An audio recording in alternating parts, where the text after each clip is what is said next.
Yahoo! Hello, hello, hello mga masters!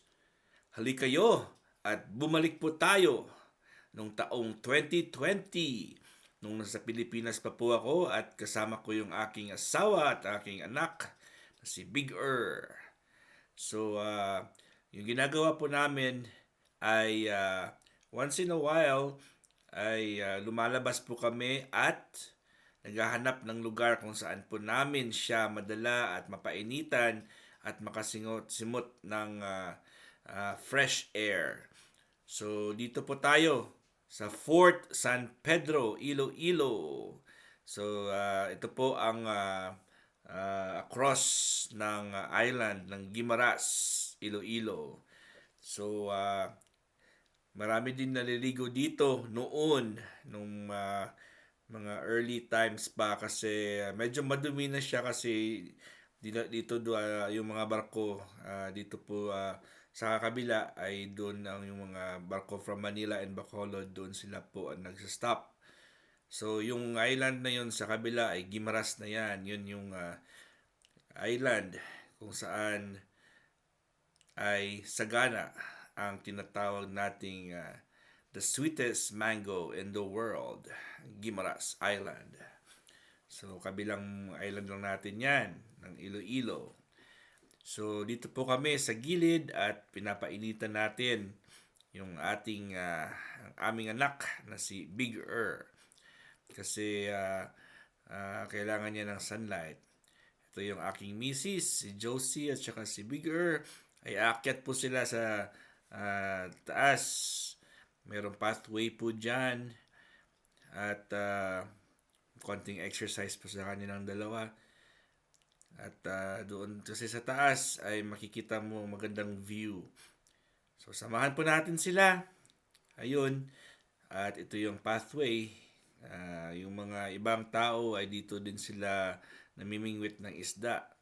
Yung mga kapag San Juan, di ba? Ng pesta ni St. John the Baptist or San Juan, maraming naliligo po dito. Okay, so ito po ang ating daanan. Maliit lang na daanan at yung sa dulo doon ay pwede kang umupo doon. So, dito sa harapan ko ang aking mag-ina. Sinusundan ko lang sila at kinukunan muna natin ng video yung ating dinadaanan at baka tayo ay mahulog. Alright, so maganda yung araw ngayon dahil sunny po siya, hindi masyadong mainit at hindi masyadong mahangin. So ito po silang dalawa. Yung anak ko kasi hindi yan matatakotin eh.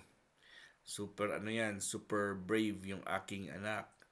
Walang kinatatakutan yan. Basta kasama niya yung kanyang mommy at daddy ay hindi natatakot yan. Siya pa ngayon mag-volunteer niyan. At pag nakita niya takot si mami niya, tatawa lang yan. So, ito yung magandang view yung sa Guimaras Island, yung sa kabila. So, pag gusto ko pumunta doon, may pump boat yan, mga 15 minutes to 45 minutes ata, 30 minutes ata, pump boat yung sasakyan. At marami din dyan pwedeng puntahan. So, ito po silang dalawa. Another angle po. Ay, lumalakad po sila. Si Mrs. ko parang natatakot pa. Pero si si Big Vlogs, ay walang takot yan. So, pangalan ng anak ko is OJ. Combination po ng pangalan namin ng Mrs. ko. Yung pangalan niya is Olivia Yosea. So, Olivia po ay way of pronouncing lang niyo po yan. Kasi Olivia dapat yan. Pero ginawa po namin Olivia. At ang Yosea, ay pangalan ng asawa ko si Josie, ay yung J kasi sa Mexico or sa Spanish ay napopronounce as Y. So, pwede naman H or Y. So, ang Josea ay ginawa naming Yosea. So, yung pangalan niya is OJ Olivia Yosea. So, ang kanyang Palayaw po ay ako po yung tumawag sa kanya na Big Er. Big B apostrophe Gurr, kasi wala lang, pumasok lang yan sa isip ko. Kasi baby girl, pag lumaki na, big girl na. Ewan ko, ba't yun lang aking ginamit na palayaw sa kanya. Nagustuhan niya rin. So, yung kanyang professional na nickname is OJ, pero pag ay sa bahay at sa kanyang vlogs ay Big Er. Ayun. Si Mrs. ko natatakot. Ayun, malapit na sila sa dulo at merong si Kuya ay nangingisda po doon sa dulo. Tingnan natin si Kuya kung ano yung nakukuha niya dyan. Nagulat si Kuya sa amin kasi pinuntahan siya namin. So ito po at kinakausap namin si Kuya at sabi niya po ay every Tuesday at Saturday po nandito daw siya. Dalawa yung kanyang fishing rod. Ayun, tingnan natin yung nakapaligid sa atin. So ito po ay Iloilo. This area po is Iloilo City, Fort San Pedro. At ayun, nagpapakyut si Mrs. At ito po ang dagat. Iloilo Guimaras Strait pala. Strait po ito. So yan ang Guimaras, ang lugar ng pinaka-famous the world's sweetest mango. At yun ang Fort San Pedro drive-in. Yung parang ano yan, park na mayroong mga restaurant pala. So, yun, maraming salamat po sa inyong lahat, sa inyong love and support. Si Kuya ay nandito pa rin at picture-picture at shoot muna kami ng aming mga videos at pictures. At baka nagtataka po kayo, hindi pala ako kasama sa mga videos. Nakalimutan kong isama yung sarili ko. At silang dalawa lang yung aking na-videoan. Special feature din si Kuya na nangingisda. Pero ako, wala po ako sa video. Hay, patay tayo dyan. Pero importante po ay we made memories. And masaya po at sana ay maulit po ito. Panahon ng pre-COVID ito, so normal pa yung lahat, kaya wala pang mask. So ito, at malapit na po tayong matapos. Siyempre, pasalamatan po natin ang ating may kapal at binigyan po tayo ng malakas na pangangatawan. At siyempre, yung mga talents ng aking anak ay binigay halos lahat sa kanya. Thank you, Lord.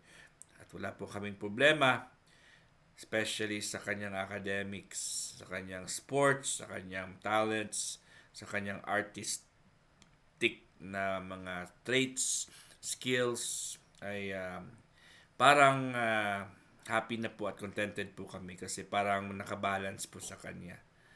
At syempre, kudos po sa aking asawa kung siya ang nagpapalaki na mag-isa kasi wala po ako sa tabi nila. At siya po yung halos lahat ang gumagawa para sa aming anak. At ako po ay nandito at ako ay nagsusupport din. Ako rin naman ang gumagawa ng mga assignments, projects ng Big Ear ko. Kahit po nandito po ako sa US, ako pa rin ang nag-edit at tumutulong sa mga homeworks niya. Kasi syempre, marami na yung ginagawa ng misis ko. Di ako nang tutulong sa kanya sa kanyang mga schoolworks. At grade 2 na po ang aking anak ngayon. At lumipat na po siya ng school kasi wala na po yung old school niya. 7 years old lang, kaka-turn niya lang ng 7 years old ng October 25. So, ano na siya ngayon, 7 years old. Pero grade 2 na po siya. At isa po siya sa honor list sa kanilang class, sa kanilang school.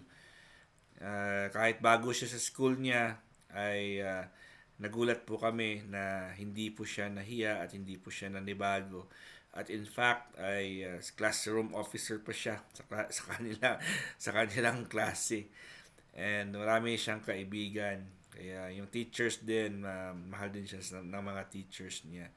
At syempre, yung hindi namin na-expect ay honor list po siya na despite na the day before ng kanyang exam, the week before ng kanyang exam ay pumunta po sila ng Bacolod at nag-compete po siya ng kanyang gymnastics competition. Nag-join po siya sa gymnastic competition. If you can remember, na-feature din natin yan. So, hindi namin akalain na dala po siya sa honor list ng kanilang first quarter nila. So, si Big ay walang takot sa tubig dahil po yung hometown ng misis ko sa Rojas City, yung bahay po ng misis ko ay sa gilid lang po ng dagat. Kaya every time na umuwi po sila doon ay syempre walang ibang gagawin si Big kundi yung lumaro at maglaro pala sa kanyang mga pinsan na parating naliligo sila sa beach. Kasi yung beach sa gilid lang ng bahay namin doon. Ito, super happy na yung ating Big Wala tayong problema. I hope na makikita niyo rin yung video na ito.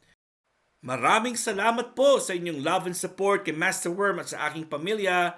God is great! Yahoo!